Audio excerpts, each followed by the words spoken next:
Além de carnaval, praia e futebol. Na verdade, luto dia e noite para realizar meus sonhos. Jeitinho? Quando todo mundo acha que deu errado, eu vejo uma oportunidade. Esse é o meu jeitinho. É enfrentar obstáculos, mudanças e dificuldades. E acreditar que tudo vai dar certo. Porque eu trabalho até dar certo.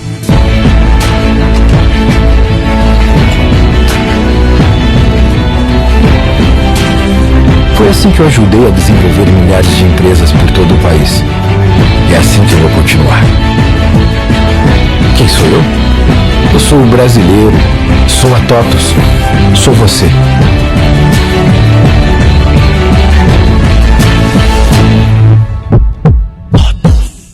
Agora, nós iremos iniciar a nossa mesa redonda. Empresas à prova de incertezas. Isso existe? Então, eu convido para moderar essa mesa redonda a jornalista e parceira Silvia Bassi, da The Shift.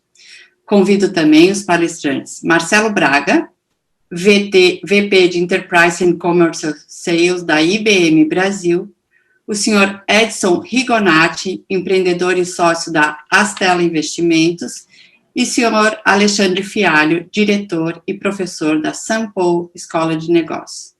Teremos, ao final das apresentações, um tempo reservado para perguntas e respostas.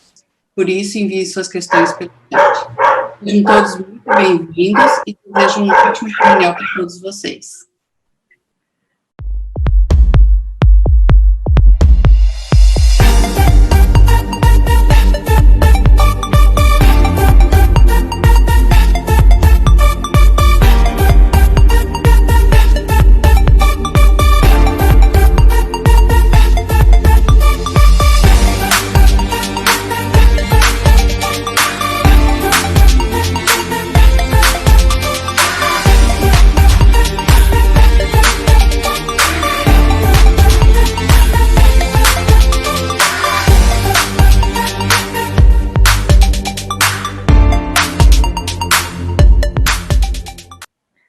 Olá a todos, sejam bem-vindos. Vai ser muito divertido mediar essa conversa, depois da palestra da Gal, que deu um baile sobre empresas que não vão sobreviver se não entenderem o consumidor. Então, eu queria agradecer muito a presença do Marcelo Braga, do Edson Rigonati e do Alexandre Fialho. Acho que a gente vai ter uma conversa muito bacana. E a ideia aqui, a pergunta é provocação, né? Tem empresa à prova de certeza? A gente não tem muita certeza, né? Mas eu acho que é um momento de olhar para das chamadas empresas que conseguem passar incólume ou incólumes ou quase incólumes a uma disrupção constante. Se a incerteza era uma variável, né, que tinha que entrar no planejamento das empresas antes da pandemia, que era um elemento a ser considerado, agora, após a pandemia, a incerteza é um fato, né, que faz parte da realidade do dia a dia das empresas. A gente está falando de um cenário líquido, dinâmico, que exige que as empresas com uma cultura que privilegia a resiliência, agilidade e velocidade. Pensar em empresas à prova de incerteza é pensar em empresas capazes de mudar cenários, inventar produtos, implementar inovações todos os dias. Nesse contexto, regras velhas não cabem mais no que a gente está chamando de refresh, né? Que precisa que a cultura corporativa mude e que exige lideranças capazes de incentivar a empresa inteira a abraçar a incerteza como parte do negócio. Esse possivelmente é o primeiro passo, ou o passo mais fundamental a dar no caminho de você chegar numa empresa à prova de incertezas. Eu queria, então, começar pedindo a vocês que pudessem fazer uma reflexão sobre isso, sobre esse momento em que a gente vive, sobre essa necessidade de ser não avesso, mas favorável à incerteza, e pedir que vocês falasse um pouco disso aí. Como é que é liderar uma empresa à prova de incerteza? Né? O que é que o novo cenário exige na mudança do modelo mental, do mindset do líder corporativo? Então, vou propor que o Marcelo comece e depois eu passo para os outros. Obrigada aí. Obrigado, Silvia, obrigado pelo convite, obrigado pelo tempo que a gente está batendo um papo com vocês, uma mesa tão bacana e um tema tão provocativo, né? Quando eu vi o primeiro título, né, Empresas à Prova de Incerteza, isso existe? Não existe. Existe um cenário que as empresas têm que se adaptar a esses tempos de incerteza, e eu acho que esse aqui é muito da reflexão que a gente vai ter agora um pouco. Na nossa perspectiva, né, falar um pouco da minha perspectiva pessoal aqui, como executivo da área de tecnologia, e depois dentro de um contexto maior do mercado, eu acho que a gente tem claramente um desafio imenso das empresas para saírem desse cenário que nós estamos passando de uma forma mais forte, ou mais adaptada, ou mais competitiva do que a gente entrou. E esse cenário, na minha opinião, é uma combinação muito intensa de cultura, que eu acho que aqui entra um contexto muito importante, que não adianta falar de transformação digital, não adianta falar de cliente no centro dos processos, não adianta falar de engajamento de funcionários, se a cultura da empresa não está aberta, não está flexível e não está disposta a mudar. Então, aqueles velhos dogmas, né, da cultura corporativa, de que aquela empresa tem esta cultura, eles podem ter funcionado muito bem até há pouquíssimo tempo atrás, mas se não for revisto, não for revisitado, não for desafiado, talvez essa coisa não sobreviva mais. E estou falando no alto, né, eu estou há 22 anos aqui na IBM, uma empresa com 104 anos aqui no Brasil, então nós temos uma cultura muito forte, nós nos chamamos de IBMistas, nós temos questões sólidas muito importantes em qualquer tempo, como a ética, como a dedicação ao cliente, como fazer a diferença para o mundo, mas a cultura ela tem que estar também adaptada a esse tempo mais ágil, esse tempo mais moderno, esse tempo que a resposta tem que ser feita agora. Um outro passo importantíssimo são os processos.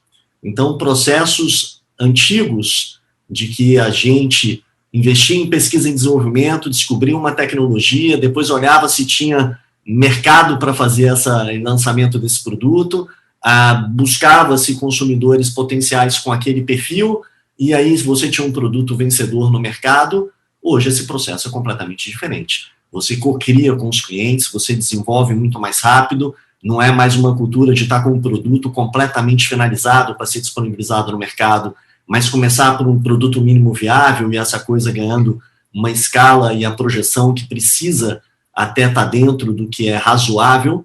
O consumidor mudou, então ele espera essa atualização acontecer de tempos em tempos e tempos mais curtos. Então os processos, sejam eles de desenvolvimento, processos de atendimento a cliente, processos de resposta ao mercado, ou mesmo questões internas das empresas, têm que ser absolutamente transformados para essa nova era, tudo online, hiperconectado, super digital, e que a experiência que as pessoas esperam da sua empresa é exatamente a mesma experiência que ela tem da melhor empresa que ela experimentou. Então, se o jeito de comprar num determinado e-commerce vira o baseline para qualquer outro que é pior que isso, ser pior e não ser bom o suficiente. Então, acho que tem uma mudança do perfil do consumidor aqui também muito intensa. Tem uma discussão sobre pessoas, então vou abrir vários temas aqui para o nosso debate, né? Que é muito importante, porque principalmente na área de tecnologia, a gente vê que conhecimentos técnicos específicos, né, tem uma validade. Então, antigamente, você formava, você terminava os seus estudos, você ia para o mercado de trabalho. Hoje, se você parar os seus estudos, provavelmente, em 1 ou 2 anos, você é uma pessoa que vai estar completamente defasada sobre uma ótica de tecnologia, porque a gente viu um acelerar de novidades, de integrações, de conceitos acontecendo de uma forma muito grande. Então, essa questão das pessoas estarem abertas a aprenderem sempre, a quererem ter esse tipo de atitude é fundamental.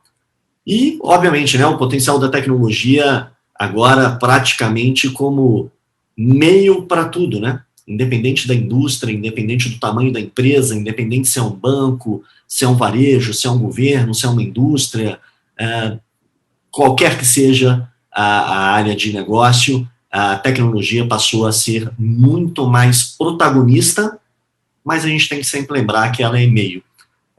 E nesse caminho, como nós permitimos com que os nossos clientes tirem proveitos dessa tecnologia de uma forma mais fácil, mais ágil, mais barata, mais escalável, mais segura, são os grandes temas aqui, na minha opinião, que montam o que poderia se chamar de uma empresa com menos risco para o future proof, né? Daqui para frente, eu acho que se não tiver nessa corrida constante, se ficar parado, 1 minuto é suficiente para você ser ultrapassado nesse mercado tão rápido, tão ágil e tão globalizado.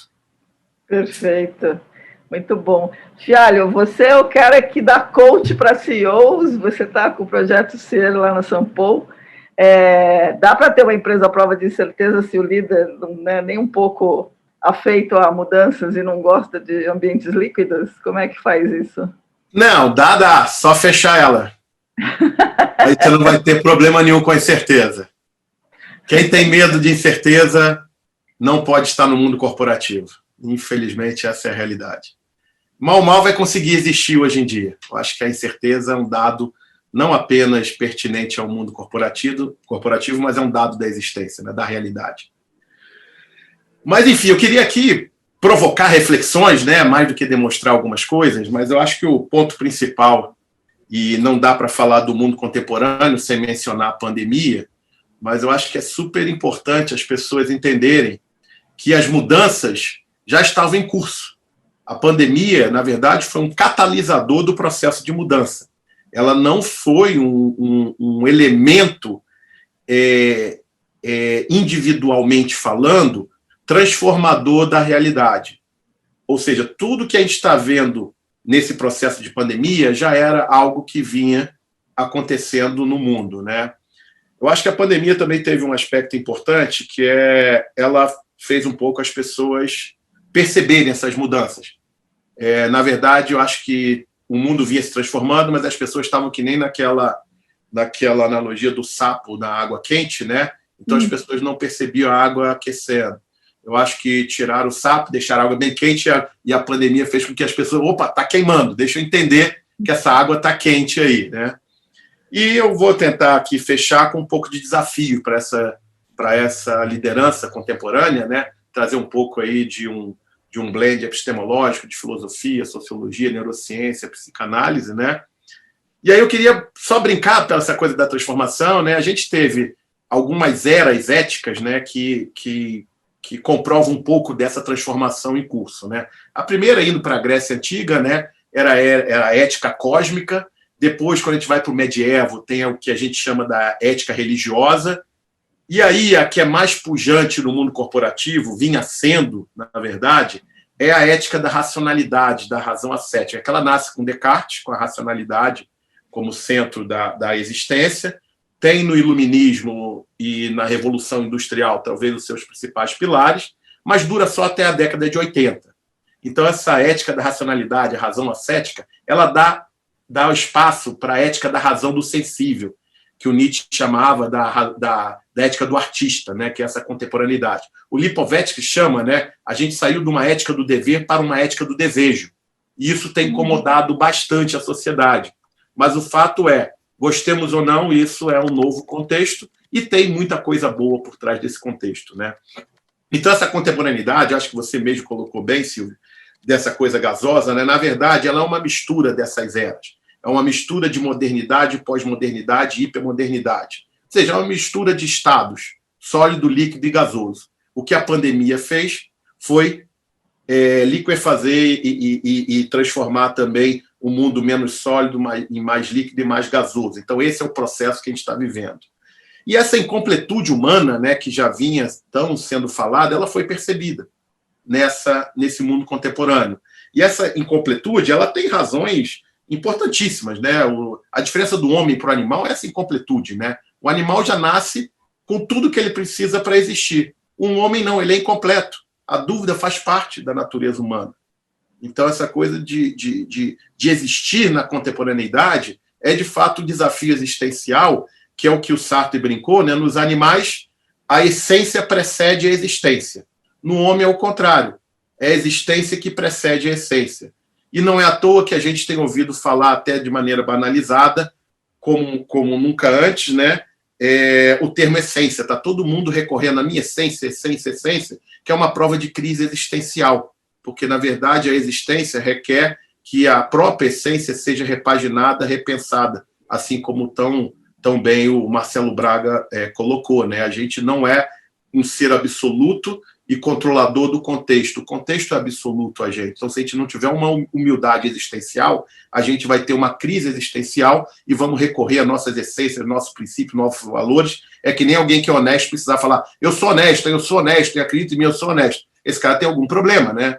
Então, é esse momento que a gente está vivendo no mundo contemporâneo, né?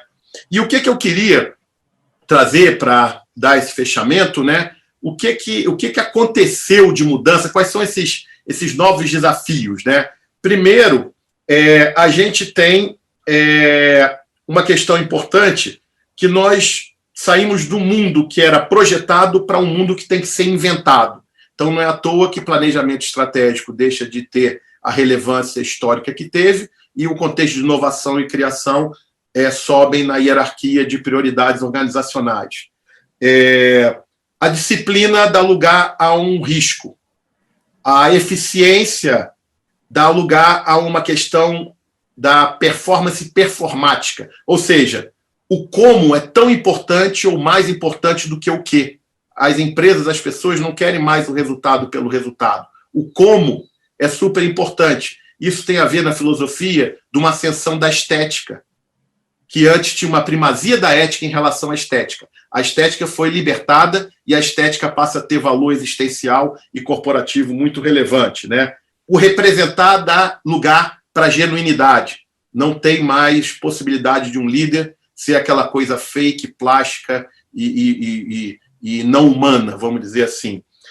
A verticalidade para a horizontalidade. Então, comando e controle, tudo que funcionava no mundo anterior, perde força, perde, de fato, condições de existência, né? O alinhamento dá lugar para uma responsabilização individual e coletiva. A verdade absoluta para um pluralismo razoável, um perspectivismo. A informação para experienciação. A aspiração dá lugar para uma inspiração. Objetivos não são mais totalitariamente suficientes, é preciso propósito. E o que eu brinco, né, que é o título do meu livro que eu estou acabando de revisar para lançar, o Chief Executive Officer dá lugar para o Curator of Entrepreneurial Office. Ou seja, sai o chefe executivo e entra o curador empreendedor, curador no sentido curatorial, como se fosse um maestro regendo uma equipe. Ou seja, essas transformações são as grandes transformações que estão no colo de todo e qualquer líder contemporâneo, não porque ele escolheu, mas sim porque o mundo se transformou. Então, se ele está liderando uma organização hoje e ele não for míope, certamente ele está diante dessas transformações que eu mencionei. Então, esse é o que eu queria dividir no início. Sensacional, hein? Curadoria é complicado, né? Chief Curador Officer, aí vai ficar complicada a coisa. Edson, você dá coach para empreendedores e você cuida de startups, a Stella Invest, e ao mesmo tempo você tem uma visão que vem lá do mundo corporativo antes. Tem empresa à prova de incerteza? Então, o meu papel é criar essas incertezas, né? Eu sou um investidor de guerrilheiro. O meu papel é achar empreendedores que estão atacando qualquer CEO, qualquer executivo que esteja marcando touca. Muito bom. É isso que eu faço da vida. E acho que a gente está vivendo talvez na maior revolução que a humanidade já enfrentou, né? Essa briga da tecnologia, que é uma briga para ver quem consegue chegar lá primeiro, né? Se é o empreendedor com uma tecnologia nova ou o incumbente com algum outro reformato que trabalha. Eu acho que para trazer um pouco luz para essa discussão, vale a gente comparar com o que a gente vive com o mundo das guerrilhas. Nos últimos 250 anos, a gente teve 380 guerrilhas. Fidel Castro, GEAP, toda a Revolução Francesa, dessas 380 conflitos que a gente viveu de guerrilhas, 240 foram ganhos pelos incumbentes, 120 pelos empreendedores, né, pelos desafiantes, pelos guerrilheiros. Essa é a estatística desse mundo ilíquido, líquido, dessa era das incertezas, né? Então, 25% das pessoas que estão aqui vão ser atacadas e vão perder o jogo. Então, eu acho que o papo aqui é como é que eu me defendo e como é que eu ataco. Perfeito. Interessante. Perfeito. Bom, a gente falou aqui de líquido, a gente falou aqui de incerteza, a gente falou que a regra é não, só sei que nada sei e não sei onde estou pisando. É mais ou menos isso o que a gente estava olhando hoje. E aí, a minha pergunta para vocês, a gente já recebeu uma pergunta da audiência, que eu vou juntar com a pergunta que eu tinha preparado, que é o seguinte: bom, se a gente está nesse ambiente, a gente pode declarar, né, o fim dos planejamentos de longo prazo, a gente pode declarar que a prática de análise de risco também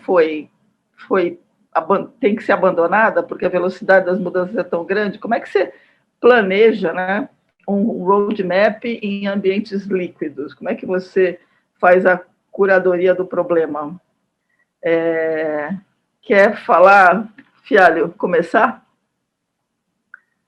Posso pegar no início. Eu acho que a pergunta é super interessante, Silvia. Que bom. Na verdade, eu não diria que é o fim de um plano estratégico, mas o que de fato se observa é que o planejamento estratégico sofreu um achatamento com o orçamento. Ou seja, ele virou muito mais uma iniciativa flexível do ponto de vista da estratégia e um pouco mais rígida do ponto de vista orçamentário, mas vira um certo guidance, muito mais do que uma cartilha a ser seguida. Então, de fato, tem um achatamento do planejamento estratégico com o orçamento. Porque a estratégia passou a ser muito mais essa sensibilidade para com o que está acontecendo do que uma previsibilidade e um fetiche de controle do contexto em que está inserido toda e qualquer organização. E a questão de risco, eu acho que a análise de risco ela até cresce por algumas questões de compliance.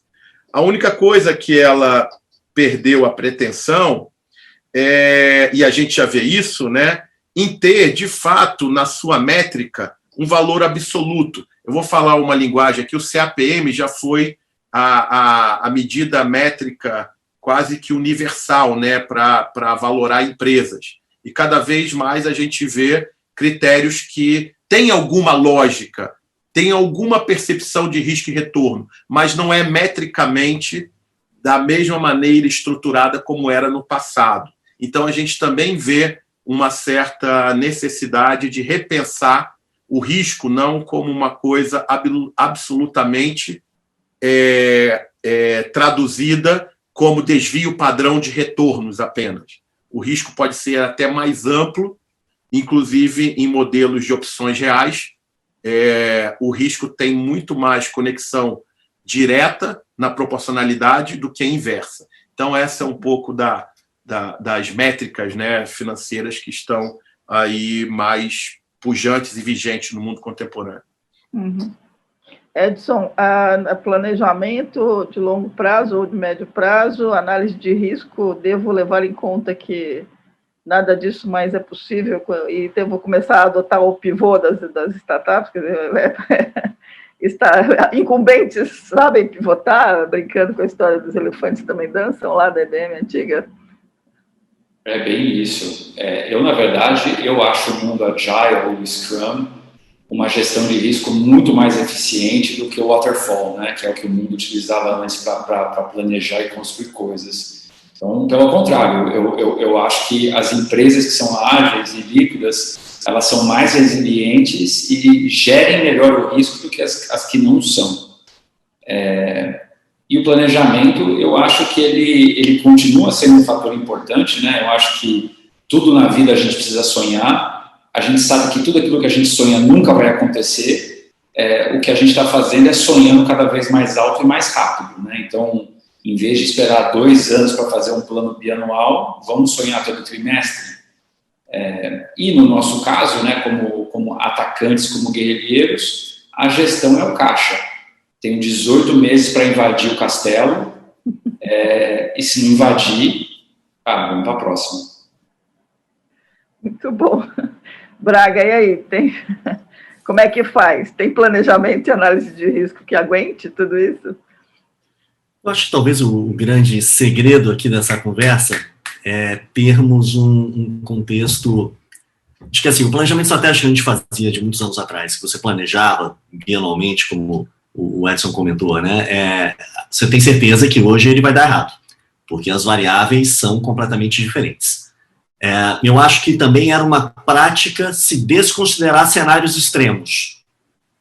Cenários como o da pandemia, que você vai ter lockdown dos principais centros de produção do mundo, que você vai ter restrição no seu direito de ir e vir, que você tem todo um cenário como esse, impossível qualquer cenário desse extremo ter sido considerado como o mais provável ou mesmo que possível no planejamento do ano passado.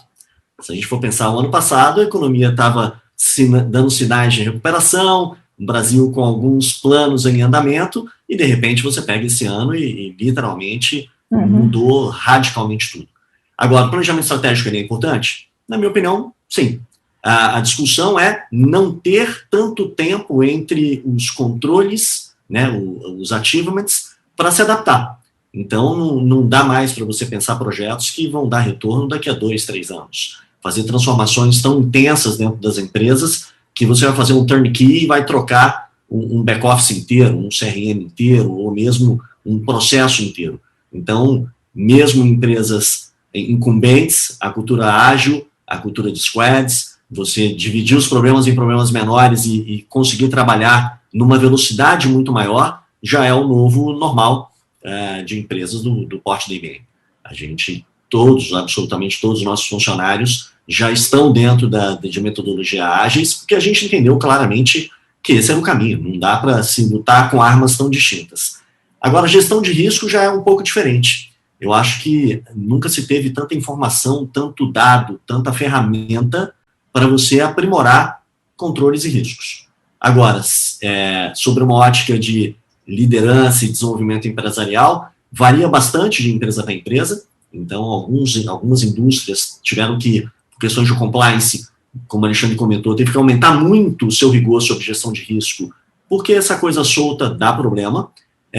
E você também botar o mundo, né, tentar modelar o mundo perfeito, com todas as variáveis, com todas as formas, você também perde uma janela de oportunidade de ser ágil e de retornar ao cliente, de tomar risco, porque eu acho que tudo aqui envolve essa discussão, né? Entre você ter a certeza de que o que você está fazendo vai chegar lá do outro lado, versus essa dinâmica do mercado tão grande, a tomada de risco está cada vez mais obrigatória. Andar dentro dos limites estritamente condicionados que funcionavam há algum tempo atrás, agora não resolve mais. Tem gente batendo na porta do castelo o tempo todo.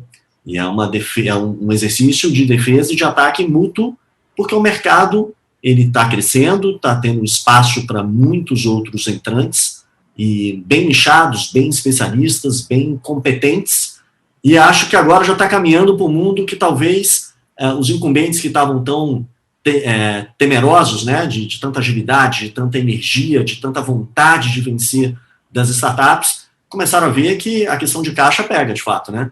E aí você vê vários comprando um monte de startups, várias startups que deixaram de ter o seu core como ser uma empresa escalada, né, e virar uma empresa, pagar um evaluation alto e fazer um bom negócio e capitalizar os fundadores. Então, acho que tem de tudo que torna, talvez, essa brincadeira aqui mais dinâmica e mais divertida, né? Muito bom. A gente tem um cenário em que a liderança de empresas que são, vamos dizer, a prova de incertezas, mas pelo menos mais ágeis, e mais preparadas para caminhar nesses ambientes incertos, eles têm algumas características. Eu queria tentar entender, a gente consegue, queria ouvir de vocês, a gente consegue identificar uma característica comum desse tipo de liderança? Qual é talvez o principal atributo ou qualidade de um líder que consegue fazer a empresa dele navegar, sabendo que a incerteza é a constante, sabendo que é preciso, que o propósito tem que existir, mas que você tem que ficar, às vezes, mudando de rumo o tempo inteiro? Qual é a característica mais importante, talvez, dessa liderança? Edson, você que lidera guerrilheiros que, vamos lá, puxam o tapete dos incumbentes. Qual que é a característica que a gente encontra, né, nesses líderes guerrilheiros? São pessoas incrivelmente boas de storytelling. 4 fundamentos que eu acho que são críticos para o sucesso de uma guerrilha. Ter um líder que conheça muito de produto, e desenvolver produto é storytelling. Um líder que conheça muito de marketing e vendas, e marketing e vendas é storytelling. Um líder que seja muito bom de gente, né, porque para você invadir o castelo da IBM, você precisa de milhões de pessoas junto com você, e trazer pessoas a storytelling, e precisa ser muito bom de fundraising, né? A mediana de dinheiro para se criar um unicórnio são $200 milhões em 5 rodadas, né? Entre Seed, Série A, B, C e D. E fundraising é storytelling. Então, não é à toa que Fidel Castro está na camiseta de todo mundo até hoje, né? Porque são incríveis, pessoas incríveis de contar história. Muito bom. Braga, qual é a característica, na sua opinião? Eu acho que talvez seria o antagônico do comando e controle. Na hora que você tinha uma liderança que dizia claramente o que é para ser feito, dada aquela situação, você literalmente restringe as ideias e as competências a um grupo muito pequeno de pessoas face tantos desafios e tantas mudanças. Então, acho que a questão do engajamento do time como um todo, a liberdade, o empowerment, está mais na ponta do que no topo. E você dá delegação, de fato, para eles tomarem decisões, para eles decidirem o que é para ser feito, ao invés de toda aquela hierarquia de pedir as aprovações, de ter uma cúpula que dita que o norte é para lá. O mundo está hiperágil, dependendo do país, dependendo da indústria, dependendo da região. Decisões podem ser diferentes, e acho que essa flexibilidade e aí a humildade, de fato, de entender que você foi criado, né, e moldado ao longo da tua carreira para uma realidade que, se você não tiver muita gente boa junto com você, pensando junto e contribuindo, certamente você não vai conseguir dar o guidance correto. Maravilha. Fialho, alguém está perguntando aqui que o seu Chief Creation Entrepreneur, é isso? Falei certo, né? Espero que Curator of Entrepreneurial Office. Ok. Ele é o quê? É um CEO com visão mais holística, mas eu queria, veio uma pergunta de cá, mas eu queria que você desse qual é a principal característica desse cara hoje. Eu vou até falar algumas características que são pertinentes a um CEO contemporâneo, né? Uhum. Mas é importante mencionar que a neurociência já provou que a gente pensa e decide com o não cognitivo muito mais constantemente do que a gente acha ou gostaria. E que, inclusive, em desafios grandiosos, o não cognitivo toma magnitudes vultuosas também. É importante só desmistificar que o que não é cognitivo, ou seja, o que não é racional, não é irracional. O mundo não é mais binário. Tem uma inteligência não cognitiva que é o que nos faz e nos continua deixando superior à máquina. Porque o fetiche da cognição nos torna irrelevantes já diante de qualquer inteligência artificial disponível. Então, a dimensão do humano é uma dimensão privilegiada. E eu começo por aí, que são, inclusive, atributos da brasilidade, que está sendo muito enaltecida mundo afora, que os brasileiros pouco conhecem, um tema que eu tenho trabalhado, é um dos módulos do programa de CEO que eu coloquei, mais bem avaliados. O próprio Domênico De Masi tem um livro que dedica a isso, né? O Futuro Chegou, referindo-se a um livro de um austríaco da década de 40, que era Brasil, País do Futuro. E ele fala: o futuro chegou e o modelo brasileiro para o Domênico é o modelo do líder contemporâneo, que é esse Cureiro, né? Então, a pluralidade, a miscigenação, que são traços da brasilidade, em detrimento a um alinhamento. Então, você ter essa pluralidade, essa perspectiva de mundo ampliada, obviamente faz com que você tenha uma liderança mais efetiva. Segundo, o brasileiro ele prefere a harmonia do que a vitória, diferente do anglo-saxão. Então, o valor da harmonia, ou seja, de não ter um fetiche da perfeição, mas de um bem viver, de ter alguma coisa bacana, tanto é que o brasileiro prefere ser feliz a ter performance, a ser produtivo. A felicidade é um valor da brasilidade mais importante. E essa questão da passionalidade, que o brasileiro sempre foi muito criticado, muito passional, que é uma dimensão de humanidade, está fazendo, na verdade, da liderança brasileira uma liderança de destaque no mundo contemporâneo. Porque tudo que era anglo-saxão e a própria ciência da administração de herança puritana deixou de ser efetiva nesse mundo mais líquido e mais gasoso. Então, ode à brasilidade, eu acho que é uma bandeira super importante para a gente estar conhecendo, desvelando, para daí poder enaltecer, sem nenhum ufanismo. São estudos que estão bem adiantados. Eu sou parte integrante de pessoas que estudam profundamente isso. Então, viva a brasilidade. Tá certo. Olha só, a gente está terminando, mas acho que o storytelling dos guerrilheiros do Edson aí pegou pesado no pessoal aqui. Eu tenho que terminar com uma pergunta. Edson, quando é que um líder de startup ganha você? Qual é a grande característica que ganha o investimento da Stellar? Se eu imaginar que todo incumbente é o exército romano, enfileirado, encapuzado, o empreendedor me ganha quando ele mostra que ele é um mongol atirando de arco e flecha em cima do cavalo.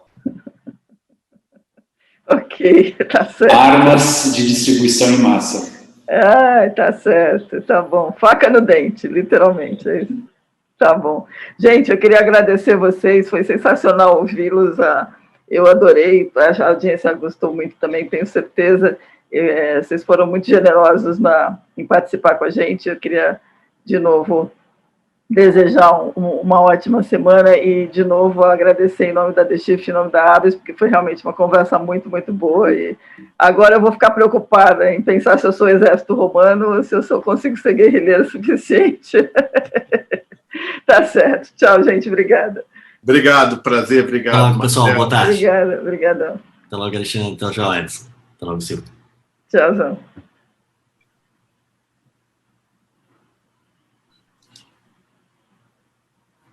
Agradecemos aos palestrantes e à moderação da nossa mesa redonda, Empresas à Prova de Incertezas, Isso Existe.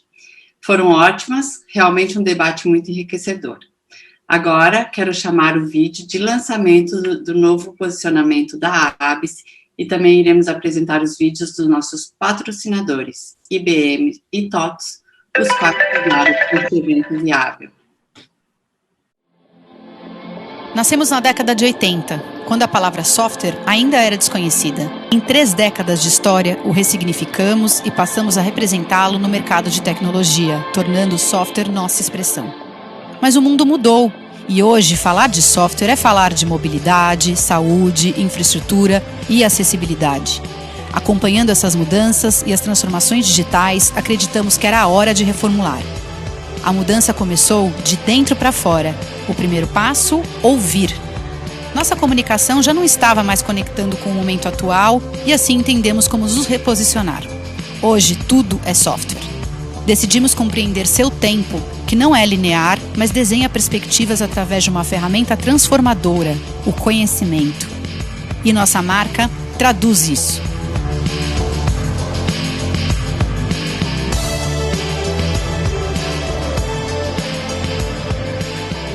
O S assume ainda mais protagonismo, ganhando modularidade e dinamismo, assim como o software. Com isso, a identidade visual se constrói a partir de diversas perspectivas que se pode ter dele. O marcante S da Abis.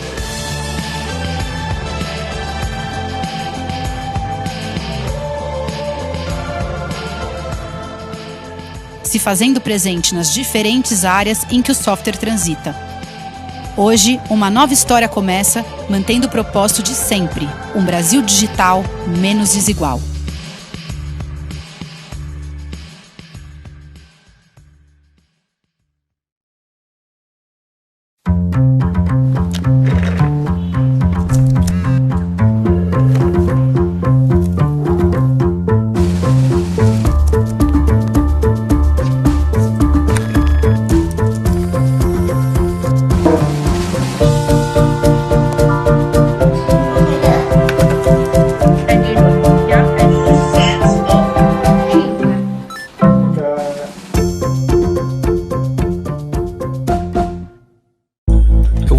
Além de carnaval, praia e futebol. Na verdade, luto dia e noite para realizar meus sonhos. Jeitinho? Quando todo mundo acha que deu errado, eu vejo uma oportunidade. Esse é o meu jeitinho. É enfrentar obstáculos, mudanças e dificuldades. E acreditar que tudo vai dar certo. Porque eu trabalho até dar certo.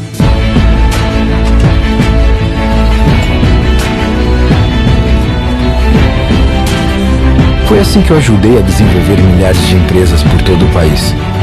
E é assim que eu vou continuar. Quem sou eu? Eu sou o brasileiro, sou a TOTUS, sou você.